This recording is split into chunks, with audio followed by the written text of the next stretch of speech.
Christmas time, we are celebrating sa higayon nga ninaog ang Ginoo. Ato na bang na feel ang spirit of Christmas? Ang espiritu sa Christmas nga diin masinati nimo ang mga tao smiling kayo tungod siguro sa bonus ng uban no pagani niabot na hurot na. Murag ang environment, ang palibot ba, malipayon gyud ang mga tao basta Christmas. And we talk about last Wednesday mahitungod sa unsa gyud ang atong gina-pray during Christmas, that people will experience the true spirit of Christmas. Ipadayag dito sa mga shepherds what they experience sa first Christmas nga nagtao si Jesus is they experience great joy, kalipay nga dili muhunong diha lang sa Christmas, dili smiling panahon lang Disyembre, from December and beyond, malipayon kay tinuod nga kalipay atong masinati. And also the spirit of peace na agyod ang tinuod nga kalinaw tungod kay naa na si Kristo atong kinabuhi, tubag na ang tanan, no natay kabalaka kahadlok, because we are assured no labi na sa mga kalisod karong panahon na threats of war, linog, we are assured nga malinawon kita labi na we are at the center of God's will. Way makaguba kanato, no? No one can separate us from His love. Unya the spirit of obedience, they obeyed, og ang blessing sa obedience dako kay kahimuan sa ilang kinabuhi. Ang espiritu sa pagkamatinumanon no atong ginaampo kanunay tungod kay dako kay panalangin gayud kini sa matag usa sa atong kinabuhi, dili lamang December hantod gayud sa sunod pa nga mga December.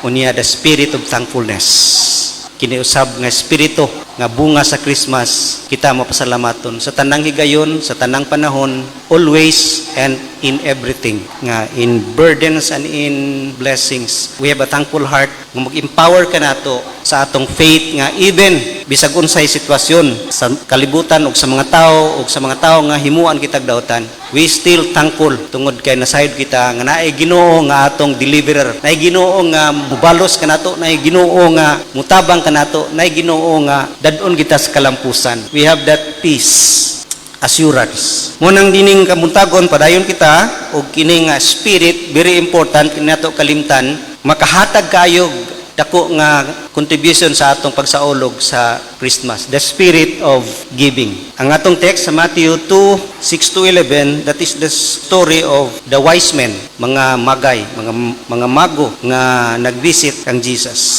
Naghatag sila gift kang Jesus. Unang the spirit of giving, mao pud ni ang center sa Christmas, because ang pinakadako nga gasa nga gihatag kanato nga gikan sa langit atong gi-celebrate. Kini nga time mao ni gyud ang takna kining Christmas time. Dini nga takna gihatag when mag-celebrate ta. Kay mo ni ang takna sa paghatag sa dako kay gasa. Di ni gift nga natural, eternal, the gift of eternal life nga kinabuhi nga madagayaon malipayon nga dili lamang karon hangtod kayod sa umaabot na kinabuhi. An everlasting gift. Walay katapusan nga gasa nga atong masinati nga kini nga gasa will last throughout eternity. Unang kung fully grasp nato ang significance sa ani nga gift, dako kayo kausaban og dako kay kahimuan sa atong pagkinabuhi diha sa paghatag. Unang tanaw nato dinhi nga model in the Bible nga diha gyud makita nga ang paghatag, the kind of giving nga mahimaya gyud ang Ginoo, nga malipay ang Ginoo, na diha ana nga text sa Matthew 2:6-11. A kind of giving nga honors God. Unang ma-learn nato diha sa story ang spirit of giving. Una, tanaw nato ang ilang pursuit. Unsa gid ang ilahang ginatinguha? Unsa ilang ginapangita? Sa pagikan nila sa ilahang lugar, ilang gipangita gyud si Jesus. They search, muna ang ilahang tinguha nga makita gyud si Jesus. Unang ilang pag-search, pagpursu, diligent kay sila. Wala nila gimain ang kahago, kalayo, kalisod sa dalan, kugihan kay sila. Ang ilang effort, ang ilahang time, ang galastuhon sa pag-travel, wala nila gimain, because they are passionate to find, to look for Jesus Christ, the Messiah. Unang persistent kay sila anak. Way makapugong sa ila anak sa pagpangita. And also their determination. Determinado gid sila nga makakita gyud, no, nagisubay-subay gid nila ang star nga asa na matungod diha gina na tao si Kristo. Unang determinado sila, wala sila mahadlok sa mga travel nga naay mga threats na mga tulisan. They are not distracted by fear, tungkol passionate sila, on fire, and that is their priority sa ilang kinabuhi is to seek, to pursue Jesus Christ. Mo ilang ginagukod ang star para makita nila si Jesus. Unang kalaban ani nga pursue is pursue the pursuit of other things nga dili si Kristo. Sa atong makinabuhi usay ang atong pursuit, ang kwarta, ang pleasure, ang material things, ang career, ang atong ambition, houses, cars, etc. We are thirsting and hungering of these things. Pero sila ang ilang kauhaw, they want to see Jesus. Mao na ang root sa ilahang giving. Diha magikan, diha gyud nagsugod ang source, no, the origin of their giving sa ilang dako nga tinguha nga makita si Jesus. Og nakita gid nila si Jesus. Makit-an gid nimo kung ikaw ing-ana ang imong tinguha, you are hungering and thirsting of the Lord Jesus Christ. Og ato ta sa ikaduha, ang reason of their giving, proper provocation sa ilahang paghatag. Ingon diha sa Matthew sa verse 10 sa atong text, when they saw the star, they were overjoyed. Pagkita nila kang Jesus, nakaplagan nila si Jesus, overjoyed. Mao ni karon ang the reason sa ilahang giving, the right motivation and attitude of giving. They found the Messiah, kalipay kay nila, dako kay kalipay kay ang epekto sa sin sama sa gingon nato miagi nga masolve ani ang problema sa atong poverty because of our blindness sa pagkakaila unsa gyud tinuod nga kalipay ug tinuod nga kalinaw, and also ma-deliver sila sa prison, no, kagapos, and also penalty of sin. Mo nang lipay kay sila, mo nay nagtulak sa ilaha nga muhatag, nga mo give ato nga mga gift. Si Paul nag-remind ka nato, dili ang how much we give, but how, giunsa nato paghatag. Moning dinhi nga part sa giving is ang right attitude ug right motive sa paghatag. Ug makita nimo nga unsa gyud nagtulak sa ilaha, nagprovoke sa ilaha. The proper provocation of giving is joy. Kining kalipay gyud. Ang ilahang kasing-kasing nag-awas-awas sa kalipay. It is a response of an overflow of the heart. Munang ang paghatag response, tubag, bunga sa nag-awas-awas nga affection sa kalipay, overjoyed. Dili ang ayan nga tan-awon ang paghatag nga as paying back to God. Murag balik og bayad sa Ginoo. Unay usahay ang motivation nga we give tungod kay balusan nato ang Ginoo. This is not paying back. Dili ni paying back. Dili ni return service sa Ginoo nga pag-anhin niya sa kalibutan, because sa Matthew 10:35 ingon diha, for even the Son of Man did not come to be served, but to serve and to give His life as a ransom for many. Si Jesus ni anhi dili wa siya nagkuan nga in return mag-serve mo sa kuha. He came to serve. So di payback. Wala siya nag-ask of payment. Bisan niya na di ta makarepay sa Ginoo. Eternal nga gift yang gihatag. Di kita katunga og kakumingking sa ihatag nato. Kaya nga to temporal gift kanang naa sa to dili sa eternal, di siya mulungtad og dugay. Ang magtulak yun sa paghatag mao gyud ang kanang bunga sa kasing-kasing nga malipayon. Tanaw nato ang hinatagan sa mga Macedonian diha sa 2 Corinthians 8:1-2. And now, brothers, we want you to know about the grace that God has given the Macedonian churches. Out of the most severe trial, their overflowing joy and their extreme poverty welled up in rich generosity. Out of severe trial, grabe ilang kahimtang. Supra pa di sila pobres, tanan pobre yun.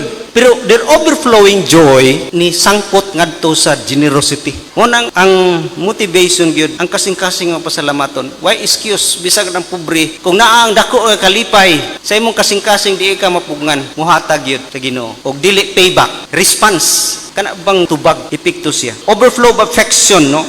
Ang thankfulness for His forgiveness. Tanaon nimo sa mga example sa Bible, the 10 lepers, katong isa nga nibalik, wa man to siya gisugo. Nikalit man siya balik pano pasalamat ni Jesus Christ. Nagluhod-luhod siya perting lipay gid niya. Out of his affection, feeling kalipay, overflow of the heart. Bisan pa si Mary, katong nagpour out of ointment, no? Katong alabaster jar nga gibuak gid niya perting mahala to nga perfume, moy gihugas na still ni Jesus, sacrifice. Pero out of his affection to. Wala siya gisugo, ulaw kaayo nga maghimo niya na tungod sa iyahang kalipay nga nasinati niya si Jesus.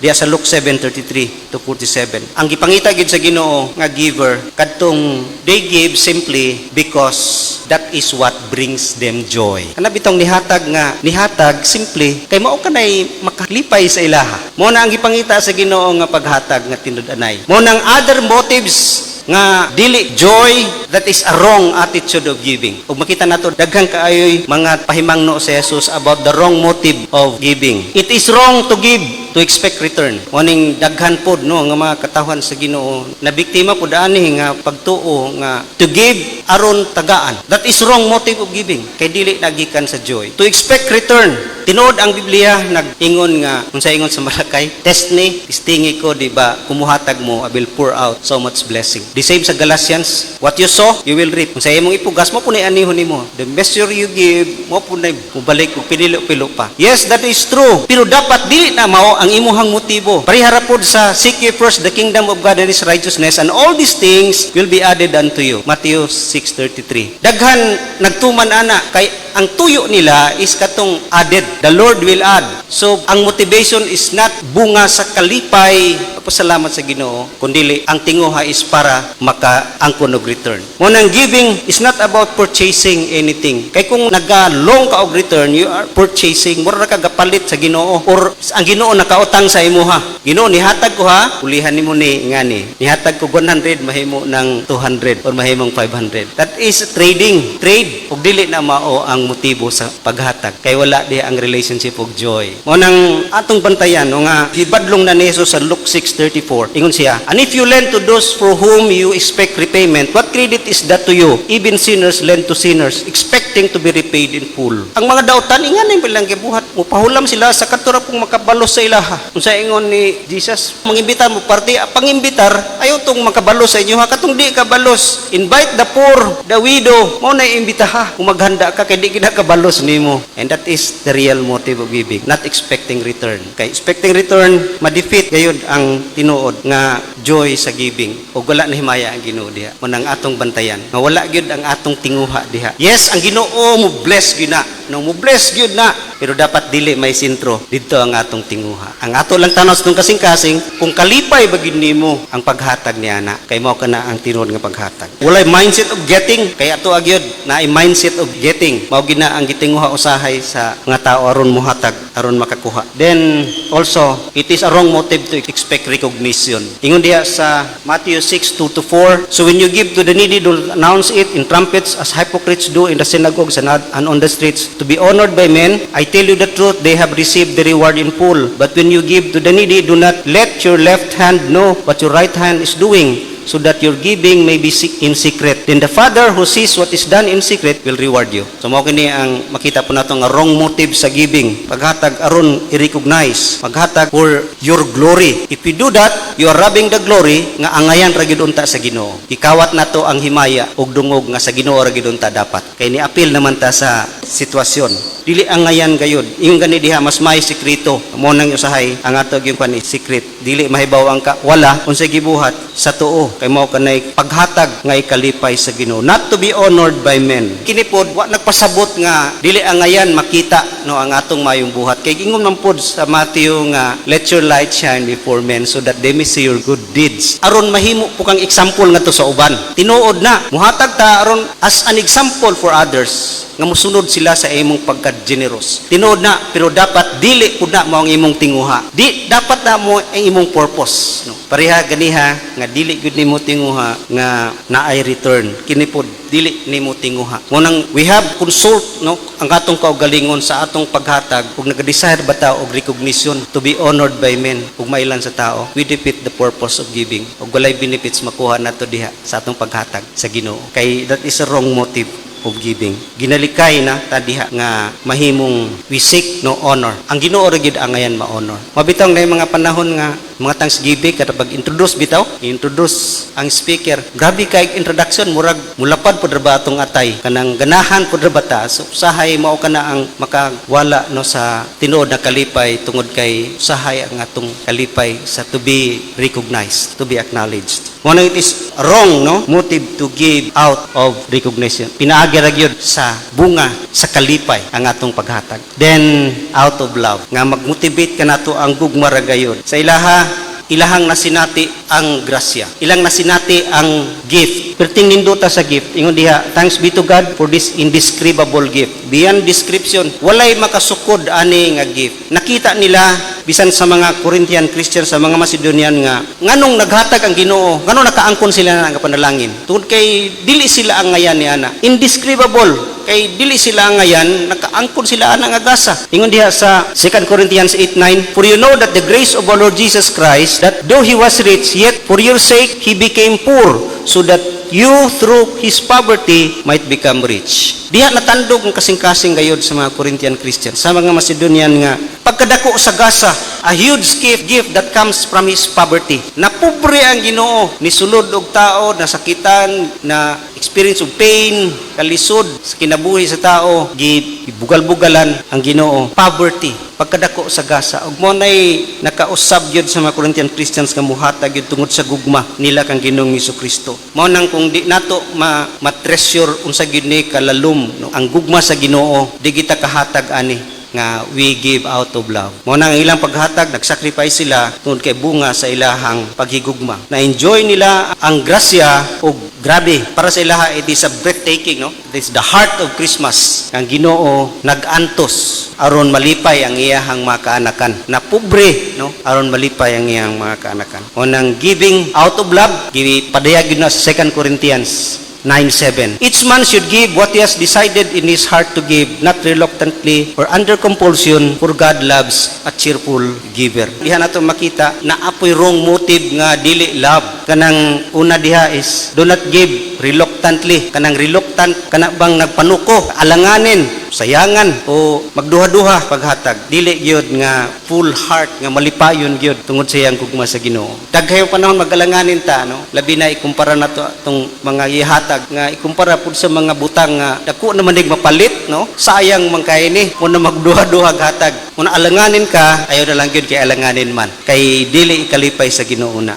Reluctant giving. Kini pod not under compulsion, gipugos nga paghatag. Daghan gyud ang napugos sa paghatag. Pressured, labi na hulgaon nga di ka mohatag, kuhaon gina sa Ginoo ang imong mga panalangin, no?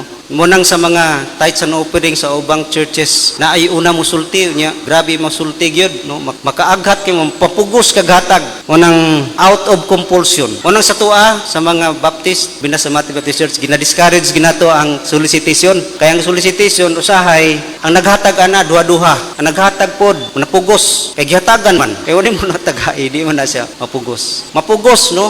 Labi na usab kanang ginakuha nato ang mo ni naghatag. Ang una naghatag 1,000. Ya, mabinsom na imong ngalan nito, imong gihatag lang 100. Mapugos po kaghatag og taas-taas kay para dili ka maulaw mga 100 ra imong gihatag. So ang motivation dili ang gugma, dili ang kalipay. Napugos kay na challenge, napugos na pressure. Unang atong paghatag must be out of love, not out of pressure or kanang pagduha-duha. Then not out sa King James Version, ang gigamit dia is not out of necessity. Mo nang usahay ginahagit nato ang iglesia. Mo na yung pagkinahanglan sa iglesia. Daghay mutubag, no, kay because naggikinahanglan. Pero that is not the real motive of giving. Nihatag ka kay gikinahanglan. Sa to pa na trigger ka tungod sa need, out of necessity. The heart is not there. Nakuan lang nimo nga gikinahanglan. Mo nang out of necessity or it is expected. Expected man gyud mohatag ka. Ikaw kadako nimo income, dapat mohatag ka. O di ba? Out of necessity kay expected man gyud na nga kuan gyud ka kay kadako nimo income. Remember, dili na mao ang tinuod nga motivation sa giving. Dili obligasyon, not obligation. Hatag ka kay membro ka sa church, obligasyon nimo na. Pressure gyapon na. Munang hatag ta bunga ra gyud sa atong gugma. Munang nihatag ta sa mga ministries, dili gipugos, dili duha-duha, dili out of necessity or expected, pahinga na ayaw gid buhat. Munang kita na yung mga announcement karon, no, nga natay gift giving. Kisa tayo yung mga used clothing nga di na magamit kay kada December naghatag gid na. At is ministry nga mapadayag na to ang gugma sa Ginoo. Adto sa mga katawhan nga less fortunate diya sa ilang pagkinabuhi material. Mao kini ang atong hagit. If you give out of necessity, out of pressure, out of obligation, do not give. Kay walay bunga na nga paghatag, walay benefit nga makuha nato diha. ang paghatag bunga gayud sa kalipay. Nayo sa katao nga nasa leukemia, dying pud siya, pero naa pud siya kauban nga cancer patient, babae, piting hilak gyud kay anong hilak man ka? Tungod sa pain diay nga iyang giagwanta kada adlaw, cancer man, hapit na mamatay. Unsa iyang gibuhat? Ang iyahang katong ginatumar nga tambal nga pang pain pod, pang pain nga tambal ha, grabe pud na. Iyang gihatag for 10 days. So 10 days siya nagagwanta sa pain pod tungod sa kaluoy niya sa babae. Out of his compassion. Ingana ang tinud nga paghatag. Out overflowing heart niya sa babae, iyang gihatag kana. So makita nimo wala siya expectation. Wala may mahatag to babe, mamatyo naman to, no? Siya pod, wa man siya mag-gain na kay matyo naman pod siya.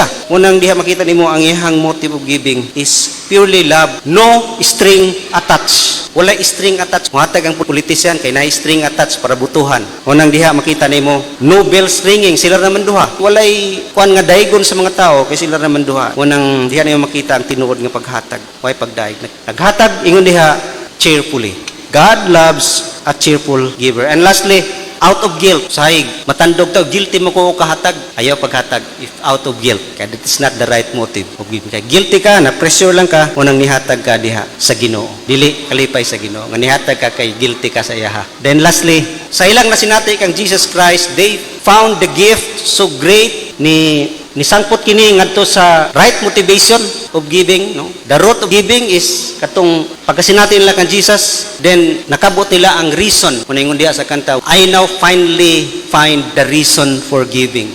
Kaplagan na ginako ang rason, no, sa paghatag. Gugmag yun og kalipay. And now nagresulta sa tinuod nga paghatag. Perfect presence. Ang mga mago, on coming to the house, they saw the child with his mother Mary, and they bowed down and worshiped him, and they opened their treasures and presented him with gift of gold and of incense and of myrrh. Naghatag sila og gasa. Og kanang agasa, a perfect gift, kay kanang agasa lain-lain, pero naay kaugalingong purpose, no? Si Jesus King, ang gigasa, gold, symbolizing, no, nag-represent nga si Jesus King yun. Unya, incense, si Jesus priest, nagsimbolo ang insenso sa iyang pagka-priest. Og si Jesus usab Savior, mere sacrifice, kanang pahumot sa kanang i-sacrifice mo nang nag-represent sa iyang function as a Savior. Perfect ang gift. Nganong nahatag nila na ang perfect nga gift tungod sa ilahang pagsinati og niresulta sa right motivation. Naa kaniana nga motivation ang mahatag gid nimo tinuod nga gasa, a perfect gift. They seek the right thing and they give the right thing. Tama gid ang ilang paghatag because they seek the right. They seek Jesus. Og nag-create kini og